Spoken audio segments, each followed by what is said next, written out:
University, and today we have with us the Gram Pradhan, Mr. Jasmant Singh Ji Lodhi. So let's make a conversation. Let's begin. So जैसे भैया सबसे पहले तो बहुत बहुत congratulation, आप गांव के सबसे युवा प्रधान हैं। तो पहले तो बताइए कि ये गांव का युवा प्रधान बनने के बाद कैसा लग रहा है?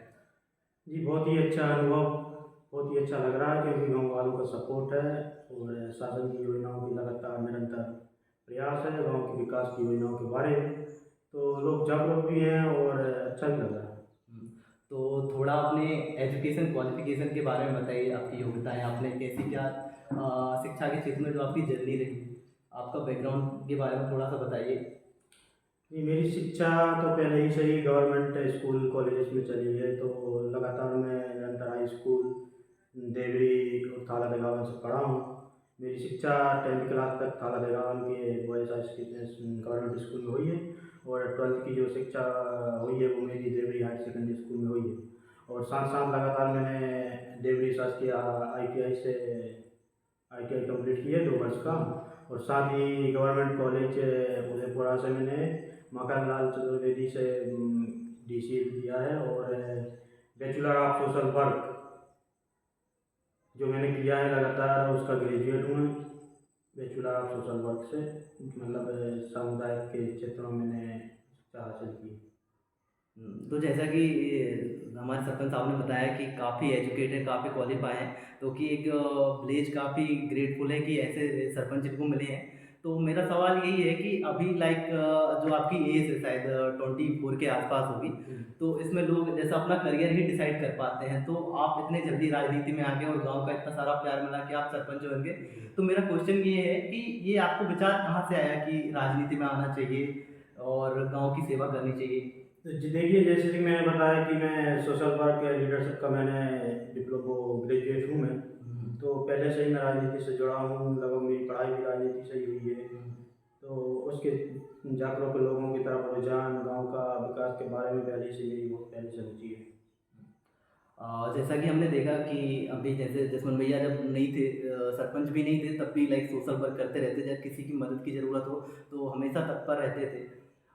तो मैं थोड़ा पूछना चाहूँगा उनके अभी जो सरपंच बने हैं, तो एज अ लाइक मैं एक अभी विलेजर लाइक एक नागरिक हूँ और अभी ये सरपंच है, तो इसके पहले भी ये सरपंच नहीं थे।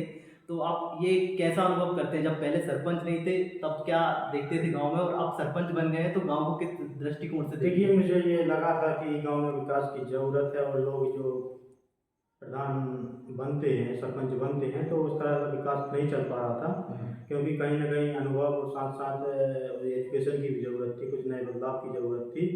तो उस तरह से मैं डिसाइड किया कि गाँव में कुछ नया किया जाए, गाँव में स्कूल हो, भवन हो, बिल्डिंग हो, पंचायत भवन हो, गाँव को लोगों को बाहर न जाना पड़े, जो सारी मूलभूत सुविधाएँ हैं वो ग्राम पंचायत में ही उपलब्ध गाँव वालों को हो सकें। वाह! काफ़ी अच्छा। और जैसे अभी मैं देखना चाहूँगा, क्योंकि गाँव की जो पिछली सरपंची रही ना, गाँव में ऐसा रहा कि मतलब सबका विकास, सबका साथ, अनुसूचित जातियों को आगे रखने को, तो इससे हुआ कि गाँव का जो लेवल ना थोड़ा-सा पीछे चला गया। अभी इनको शायद जॉइन किए हुए 1 से डेढ़ साल ही हुआ है, तो कि इनको काफ़ी कुछ चुनौतियाँ आई होंगी। अभी शायद इन्होंने एक वर्ष ही काम किया है, तो मैं थोड़ा-सा जल्दी में जानना चाहूँगा कि आपने जो 1 वर्ष में है, थोड़ा अपनी उपलब्धियों के बारे में बताइए और गाँव के विकास में आपने जो कार्य किया है उसके बारे में देखिए, थोड़ा-सा पहले तो बताइए। मैं बताना चाहता हूँ कि जो केंद्र सरकार की जो योजना है मनरेगा, मनरेगा। 90 दिन का रोजगार है ग्रामवासियों को उपलब्ध कराना, उसके तहत हमने काम किया है। तो स्वच्छता को लेकर मैंने विशेष अभियान चलाया था। तो उसके तहत मैंने 140 घरों में कचड़े घर बनवाए हैं, उसको बोलते हैं नाडे। नाडर। तो उसमें कैसे क्या होता है कि जो अपने घर में कूड़ा कचरा जो घर से निकलता है, तो उसके घर में लगा देते, तो उससे मच्छरों कई प्रकार की बीमारियाँ फैलती थी, और उसके तहत मैंने काम किया है। तो नाटक का निर्माण मैंने किया है, 11 फुट लंबा, 5 फुट चौड़ा ऊंचाई में भी है। तो उसमें क्या है, तो जो अपना घर का कूड़ा कचरा निकलता है तो वो उसमें डाल सकते हैं, और गोबर जो गाय अपन पालते हैं तो उससे जो गोधन से जो प्राप्त अपन को ईंधन प्राप्त होता है उसको उसमें डालते हैं, तो उससे किसानों को एक अच्छी खाद तैयार भी हो जाती है और उससे गाँव स्वच्छ भी रहता है, और कहीं भी किसी भी प्रकार का मतलब गंदगी टाइप का नहीं फैलते। तो इसके तहत मैंने 140 गाँव नाटक बनाए हैं, 300 परिवार मूलतः अपने गाँव में लगभग हैं। तो अभी 140 घरों में मैंने 8 महीने में नाला निर्माण किए हैं। इसके लिए मुझे दैनिक भास्कर की तरफ रायसेन में प्रभुराम चौधरी मंत्री, स्वास्थ्य मंत्री, उनके द्वारा सम्मानित भी किया गया है मनरेगा में, क्योंकि जो रायसेन जिले के सबसे ज़्यादा नाटक बनाए गए हैं वो ग्राम पंचायत अपनी रमपुरा में ही बनाए गए हैं। हाँ, सबसे पहले तो हार्दिक शुभकामनाएँ, काफ़ी महत्वाकांक्षी युवा सरपंच है हमारे यहाँ पे, और इनको सम्मानित होने पे सबसे पहले तो बहुत बहुत बहुत बहुत ज़्यादा शुभकामनाएँ, क्योंकि गाँव का नाम रोशन कर रहे हैं और गाँव के विकास के लिए ऐसे ही युवा प्रधान की आवश्यकता होती है। तो मेरा क्वेश्चन यही है कि जो आप अभी काम कर रहे थे और जो आपने लाइक चीज़ें की, पिछली बार ऐसा हुआ था कि जो सरपंच लोग थे उनको थोड़ा-सा उतना आइडिया नहीं था चीज़ों का, तो आपको चीज़ें ट्रैक पे लाने के लिए या फिर काम को ज़ीरो से शुरू करने के लिए कुछ चुनौतियाँ का भी हाँ, सामना करना पड़ा चुनौतियाँ बहुत सारी तो आई थोड़ा-सा हैं। उनके चुनौतियों के बारे में हाँ, बताइए क्या-क्या? चुनौतियाँ बहुत सारी आई हैं, क्योंकि बजट की समस्या भी आ जाती है कि जैसे कि हम देख रहे हैं कि अपना पंचायत भवन बना है, हुँ। जो 2018 में स्वीकृत हुआ था 14,48,000 के लगभग। तो इसमें भी कुछ प्रकार की बजट समस्या हो गई कि हम लॉस में चले गए थे। 2018 में मतलब 5 साल ये पड़ा रहा, हुँ। तो बहुत सारी समस्याएँ थी इसमें, बजट की समस्याएँ, तो हमने कुछ अलग से इसमें कुछ निजी जेब से और कुछ अपनी पेमेंट मानदेय वगैरह से हमने इसको लगभग पूरा कर लिया है। और ऐसी कई समस्याएँ भी आई हैं, और शायद गाँव वालों का समर्थन सपोर्ट यदि मिलता रहा तो हम गाँव में बहुत अच्छा विकास कर पाएँगे। काफ़ी एक आदर्श ग्राम क्या ही चाहेगा ऐसे युवा के अलावा। तो मेरा अगला प्रश्न यही है कि जैसे अब मैं हूँ या आप होंगे, जब सरपंच नहीं होंगे तो कुछ प्रारूप रहता होगा कि यार ये ऐसा काम नहीं कर रहा है ना, ये पंचायत अगर मैं होता तो ऐसा करता। तो आपने ये प्रारूप बनाया होगा कि अगर मैं सरपंच बनूँगा तो मेरे ये 5-5 साल में ये लक्ष्य रहेंगे, ये उपलब्धियाँ करूँगा और गाँव का जो नक्शा है ना वो यहाँ पे ऐसा-ऐसा कुछ कर दूँगा। तो मैं वही पूछना चाहूँगा कि 5 साल में आप रंभरा को कहाँ देखते हैं? क्या-क्या बदलाव देखेंगे और क्या-क्या बड़े चेंजेस करेंगे? हाँ, बड़े चेंजेस की मैं बात करूँ तो हमारे प्रधानमंत्री, यशस्वी प्रधानमंत्री जी द्वारा बहुत ही शानदार योजनाएँ चलाई हैं। प्रधानमंत्री आवास योजना, जिसके तहत 2011 में ये सरकार ने निर्णय लिया कि हम जो कच्चे मकान हैं उनको पक्का मकान उपलब्ध कराएँगे। उसके तहत गवर्नमेंट द्वारा 1,20,000 रुपये दिए जाते हैं, और प्लस मनरेगा के तहत 18,000 रुपये अलग से दिए जाते हैं। तो इस तरह से हमने 167 नाम हमारी ग्राम पंचायत में 2018 से चले आ रहे थे। उसके बाद में फिर सरकार ने फिर ये एक आवास प्लस नाम से फिर एक आवास का बनाने का निर्णय लिया। तो उसके तहत हमारे गाँव से 70 लगभग 70 नाम फिर से हमने ऐड किए थे 2018 में, जो पूर्व सरपंच थे। अब इस समय फिर अपने माननीय मुख्यमंत्री जी ने लाडली बहन आवास योजना से फिर से प्रारंभ की है। तो उसके तहत हम आवेदन अभी ले रहे हैं, आवास में वो नाम जोड़ रहे हैं। उसके तहत लगभग आज की डेट 24 सितंबर तक हमने अभी आपको फिलहाल बात करूँ तो 120 लोगों के आवेदन हमको रमपुरा से प्राप्त हुए हैं, जिनका नाम हम जोड़ने के प्रयास कर रहे हैं, और हमने लगभग जोड़ भी दिए हैं। अब 5 साल की यदि मैं बात करूँ तो हमारे मकान लगभग रमपुरा में 300 जो नए मकान हैं वो पक्के दिखेंगे। अभी कच्चे दिख रहे हैं, लेकिन लगभग 5 साल में हमारा पूरा गाँव पक्का हो जाएगा। और इससे 5 साल तक हमारे पूरे गाँव में सीधी सड़कें होंगी। पर्यटन की दृष्टि से यदि मैं बात करूँ तो टेकरा, जो धार्मिक दृष्टि से माना जाए तो क्षेत्र भर की बहुत मान्यताएँ हैं, धार्मिक दृष्टि से जुड़े हुए हैं, तो वहाँ तक सड़क बनाने का काम है। तो जनप्रतिनिधियों से हमारी बात चल रही है, तो शायद वो हमारी बात को स्वीकार भी करेंगे, और हम वो 1 नंबर 1 की सीधी सड़क और पर्यटन के स्तर में उसको विकसित भी करेंगे। और रही बात पंचायत की दृष्टि से कुछ नया करने की, तो हमने एक निर्णय लिया है कि मनरेगा के द्वारा हम एक सुंदर पार्क का निर्माण भी करेंगे। अभी हमने वृक्षारोपण भी किया है पंचायत के चारों तरफ। कुछ ज़मीन भी थी अतिक्रमण में, तो उसको भी निकालने का हमने काम किया था, और उसको वृक्षारोपण भी किया है, और आगे भी हम वृक्षारोपण करेंगे। अच्छा, वो जैसे आपने बताया कि पहला आवास का काम करेंगे आपने 5 साल में और एक सड़क निर्माण का कार्य करेंगे और पर्यटन का काम करेंगे।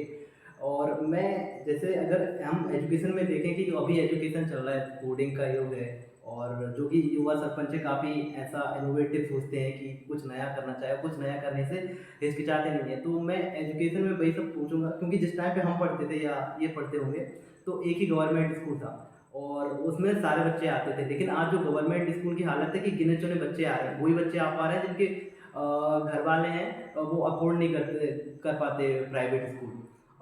तो अगर जैसे कुछ इनोवेटिव करने का रहें तो आज का युग कंप्यूटर का युग है, कोडिंग का युग है। अगर एजुकेशन के एरिया में कुछ इनोवेटिव करना चाहें तो हम बच्चों को कंप्यूटर्स वगैरह, क्योंकि जो आने वाला युग है वो कंप्यूटर का है, उसके बिना कुछ पॉसिबल नहीं है। तो अगर आप ऐसा कुछ सोच रहे हो कि बच्चों को कंप्यूटर सिखाना है, कोई ऐसा कंप्यूटर सेंटर इस्टेब्लिश करना, तो उसके बारे में कुछ हाँ, उसके है? लिए भी हमने जनप्रतिनिधि हमने जनपद में मांग भी की है। उसके लिए हमने पंचायत सेवक को भी एक लेटर भी लिख के दिया है और मांग की है एक आईटी सेल जो एक बनता है पुस्तकालय लाइब्रेरी टाइप का जो आईटी डिजिटल सेल लाइब्रेरी। बनता है। हाँ, लाइब्रेरी का उसका हमने प्रयास किया है। यदि शासन का यदि बजट सही रहा तो हमको लगभग लगभग अगले साल जो नए वित्तीय वर्ष में शायद हमको प्राप्त हो जाएगा। तो उससे लगभग हमारे गांव के बच्चों को उच्च शिक्षा के साथ साथ कंप्यूटर का नॉलेज भी प्राप्त होगा, साथ ही मूलभूत किताबों की उपलब्धता भी हमारे गाँव में प्राप्त होगी।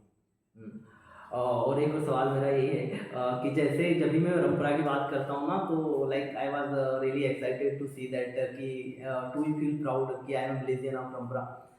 क्योंकि यहाँ पे माँ नर्मदा जी हैं और प्रकृति की गोद में बसा हुआ है।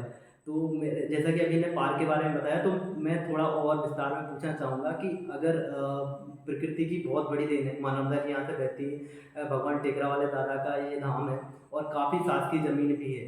तो अगर हम रंपरा को एज अ टूरिस्ट पॉइंट विकसित करना चाहें, अगर कोई आउटसाइडर जो कि इस गांव का नहीं है वो इस गांव में प्रवेश करे और देखते प्रवेश करते ही फील करे नहीं कुछ तो अलग है, कुछ तो यहाँ के लोग अलग है, कुछ तो यहाँ की नई सोचे, तो आपने ऐसा रंपरा को एज अ टूरिज्म स्पॉट विकसित करने के बारे में सोचा है? हाँ, तो मैंने क्या क्या बनाना चाहेंगे? इस बारे में मैंने सोचा है। देखिए, जनप्रतिनिधि की भागीदारी बनती है यदि मैं आपको एक लाइन बताना चाहूँगा, honesty is the best policy. या ईमानदारी से यदि कोई नेता या सर्वश्रेष्ठ यदि कार्य करे तो सब कुछ संभव है। सरकार के द्वारा जो योजनाएं चल रही हैं, सरकार सिर्फ चाहती है कि गांव में विकास हो सके। हम प्रयास कर रहे हैं कि हमारे ग्राम पंचायत रंपरा में लगभग हमारे यहाँ पे 14 एकड़ शासकीय भूमि है। तो उस भूमि पर हम एक अलग ही निर्माण करना चाहते हैं और उसमें हम पर्यटन के क्षेत्र में भी लगभग काम करेंगे और उसके लिए हम एक अपना पार्क का निर्माण करेंगे।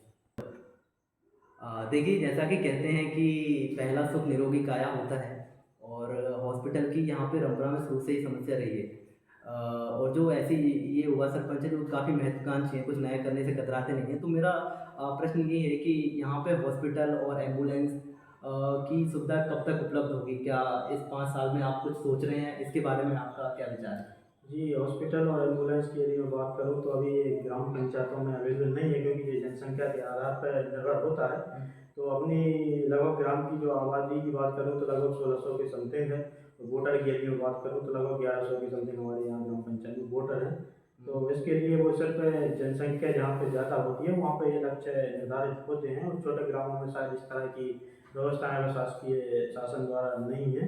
तो शायद उम्मीद है शासन द्वारा यदि कोई योजना चालू होती है बखूबी हम ग्राम पंचायत में सबसे पहले करके दिखाएंगे। काफ़ी महत्वाकांक्षी विचार। और मैं अब पूछना चाहूँगा गाँव की कुछ समस्याओं के बारे में। सबसे बड़ी जो समस्या देखते हैं लोग, कहते हैं जल ही जीवन है। तो जल तो पर्याप्त है, माँ नर्मदा जी की बहुत असीम कृपा है, और पर उसका मेरे को जैसा लगता है कि सही जगह पे यूज़ नहीं हो पा रहा है, और काफ़ी पॉल्यूशन भी बहुत ज़्यादा है। और दूसरी चीज़ जो कि आवारा पशुओं की समस्या है, और एक एजुकेशन की मेरे को लगती है, एजुकेशन का उन्होंने बता दिया। तो 2 सवाल मेरे यही हैं कि एक तो ये जल प्रदूषण का, और दूसरा ये आवारा पशुओं की समस्या। तो इस पे आप कैसे देखते हैं? तो इसके लिए आवारा पशुओं की ये तो हमारे किसान को ही गलतियाँ हैं क्योंकि जो पशु आवारा क्योंकि शाम को वो लोग कस लेते हैं और दोपहर को या सुबह को छोड़ देते हैं। तो ये गाँव में कहीं ना कहीं जागरूकता की कमी है। तो उसके लिए भी हम सुधार के कार्य कर रहे हैं और लगातार निरंतर हम लोगों को सुझाव और समझाइश दे रहे हैं। और रही बात ग्राम पंचायत की कार्य करने की तो उसके लिए भी शायद मेरे पास कल ही एक सूचना आई थी कि जो गाँव के बुजुर्गों ने निर्णय लिया है कि कहीं न कहीं हमारे पास शासकीय ज़मीन उपलब्ध है। तो उसमें कहीं भी एक फेंसिंग टाइप का करके उसमें व्यवस्था खाना पीना चारे की व्यवस्था करके यदि उनका व्यवस्थित हो जाए तो लगातार उस सवाल पर भी हम विचार करेंगे और लगातार उसको शायद हो सके तो उसकी व्यवस्था हम करेंगे। और एक जो जल का पूछा मैंने। तो जल की यदि मैं बात करूँ तो जल की समस्या तो वैसे है क्योंकि साधन की कमी है। तो अभी मैं आपको बताना चाहूँगा कि हमारे गांव में एक पानी की टंकी स्वीकृत हुई है जिसकी लागत लगभग लगभग 25 लाख के समथिंग है जो अभी बरसात के बाद उसका काम जारी होगा। तो उससे लगभग हमारे गाँव की जो है पानी की समस्या है वो दूर हो जाएगी। एक कुछ 2 लास्ट क्वेश्चन है मेरे। एक ये है कि प्रधानमंत्री जी ने एक योजना प्रारंभ की थी, सांसद आदर्श ग्राम, जो कि जिसमें ऐसा करते हैं कि आइडल विलेज बनाते हैं। तो एक आदर्श ग्राम बनाने की जिसमें सभी स्वास्थ्य सुविधाएँ, शिक्षा, जल, पिए और कृषि, अनाज भंडारण सारी सुविधाएँ होती हैं। तो मेरा सवाल यही है कि आप मोटे-मोटे तौर पे बता दीजिए कि रामपुरा को एक आदर्श ग्राम बनने में कितना कुछ समय लगेगा और आपके इस 5 वर्ष में क्या आपके प्रयास रहेंगे? यदि मैं बात करूँ तो लगभग हमारे पास सभी साधन उपलब्ध हैं। यदि खाद्यान्न भंडारण की बात करें तो हमारे पास एक स्वराज भवन है, तो उसमें हमारी खाद्यान्न भंडारण की जो शासन की राशि राशन की जो स्टोर की व्यवस्था है वो हमने वहाँ पे की है। तो वो तो हमारी लगभग सही है। ग्राम में ग्राम पंचायत भवन है, स्कूल हैं, आंगनबाड़ी हैं, तो केंद्र हमारे पास है। एक केंद्र की हमको आवश्यकता है, तो उसके लिए हमने मांग की है। जिले में भी उसकी मांग हमने की है, शायद वो हमको प्राप्त हो जाएगा। लगभग हमारा ग्राम आदर्श पंचायत की ही ओर है, लेकिन बस कमी है तो जागरूकता की कमी है। हम किस रूप में हमारे गाँव को देख सकते हैं, बस इसी में प्रयासरत हैं कि यदि लोगों में सुधार लाते हैं तो हम बहुत जल्दी आदर्श ग्राम का दर्जा प्राप्त कर लेंगे। मेरा एक मैं भी काफ़ी गर्व महसूस करता हूँ एक रामपुरा का नागरिक होने के लिए। और मेरा फाइनल प्रश्न ये है कि आपका कुछ गाँव को एक आदर्श गाँव बनाने में प्रशासन से अधिक जिम्मेदारी नागरिकों की होती है। तो मैं इनसे यही पूछना चाहूँगा कि आप नागरिकों से क्या अनुरोध करेंगे? ये तो युवा सरपंच, युवा जोश है और काफ़ी महत्वाकांक्षी हैं, एजुकेटेड हैं, स्किल्ड हैं। ये तो अपने स्तर पे प्रयास करेंगे ही, पर जो फाइनल है, गाँव वालों से आप किस प्रकार का कोई कोई संदेश देना चाहें या कुछ प्रकार की सहायता की माँग करना चाहें? क्योंकि गाँव में सबसे बड़ा चैलेंज है जो मेरे को लगता है कि जागरूकता फैलाना। क्योंकि वो यहाँ ऐसा रहता है कि मैं का भाव रहता है कि हमारा फ़ायदा कैसे हो इस चीज़ से। तो एक जो फाइनल संदेश आप ग्रामवासियों को देना चाहते हो? फाइनल संदेश तो मेरा यही है कि गाँव वालों ने यदि हमको चुना है तो उनने सारी जिम्मेदारी है वो तो ग्राम प्रधान महोदय ने मुझ पर छोड़ दी है। बस गाँव वालों से यही सहयोग की आशा है कि यदि गाँव वाले यदि सपोर्ट करें तो सब जागरूक बने, गांव के विकास के बारे में सोचें, कुरीतियों को भूल कर एक नए विकास और नए अनुभवों को साझा करें और स्वच्छता के विषय में स्वच्छता और शिक्षा, ये दो हमारे मूलभूत साधन हैं, तो इसकी ओर ध्यान देना चाहिए। सब जागरूक बने, बाकी जिम्मेदारी मेरी है तो मैं बखूबी उसको पूर्ण कर रहा हूँ। क्या हम रामपुरा को एक नंबर 1 ग्राम बनता हुआ देखना चाहेंगे, तो आस-पास ग्राम पंचायत हमसे प्रेरणा ले सकें कि एक आदर्श ग्राम है? हाँ, तो इसके लिए हमने पहल की है और लगभग हम शायद मेरा अनुभव में आया है, तो जो लगभग हमारी रायसेन जिले की मूलभूत पंचायत हैं, उनमें से एक ग्राम पंचायत रामपुरा का भी नाम चल रहा है और वो आ भी रहा है, सामने आ रहा है, क्योंकि जो जनप्रतिनिधि हैं उनके द्वारा भी हमें सुनने को मिला है। और अखबार, जो न्यूज़ चैनल हैं, शायद न्यूज़ चैनल तो ग्राम पंचायत की कमियों को गिनाते हैं, लेकिन एक मात्र ग्राम पंचायत रामपुरा है जो ग्राम पंचायत के कार्यों को जो दिखा रहे हैं वो सब ग्राम पंचायत रामपुरा के दिखा रहे हैं।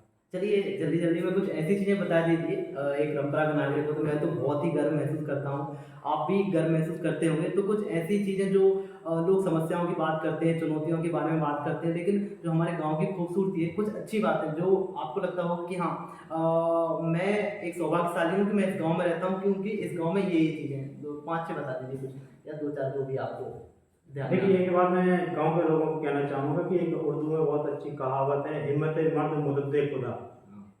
जब तक हम खुद स्वयं आत्मनिर्भर नहीं बनेंगे तो भगवान भी हमारी मदद नहीं करते, क्योंकि कर्म तो हमको करना पड़ेगा। तो उसके लिए मैं यही कहना चाहूँगा कि बस कर्म करते रहना चाहिए, फल की चिंता नहीं कीजिए। वो उसने ऊपर वाले ने जब बनाया है तो सभी सोच समझ के, सभी पहलुओं पर ध्यान रखते हुए ही उनको बनाया है। तो बस यही कहना चाहता हूँ कि बस जो अपेक्षाएँ ग्राम प्रधान से रहती हैं, बखूबी मैं बिना पूछे, बिना किसी के बोले उन कमियों पर फोकस कर रहा हूँ। किसी भी तरह की योजना से वंचित नहीं रहने दूँगा और गाँव को एक बहुत ही मॉडल पंचायत जो मैं 5 सालों में वो बनाकर रहूँगा। मैं ये पूछ रहा था कि कुछ गाँव की ऐसी उपलब्धियाँ जैसे कारगिल युद्ध में हमारे एक शहीद हैं, उनकी स्मृति केवल एकमात्र वो हैं और हमारे नर्मदा जी।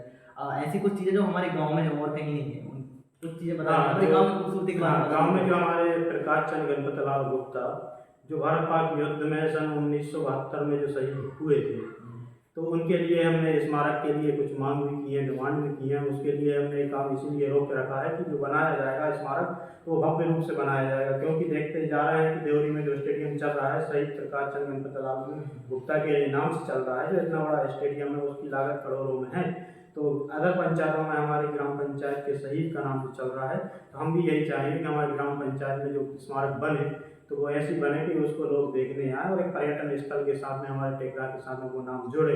तो एक अलग ही हमारी ग्राम पंचायत की छवि होगी। बहुत सारी हमारी खूबियाँ हैं ग्राम पंचायत में, जिसके लिए बस लोगों को जागरूक करना है और उन पहलों को उनको लोगों को दिखाना है, जिससे गांव के लोगों को रुचि बढ़े और पर्यटन स्थल में हमारी ग्राम पंचायत का नाम आ गया है।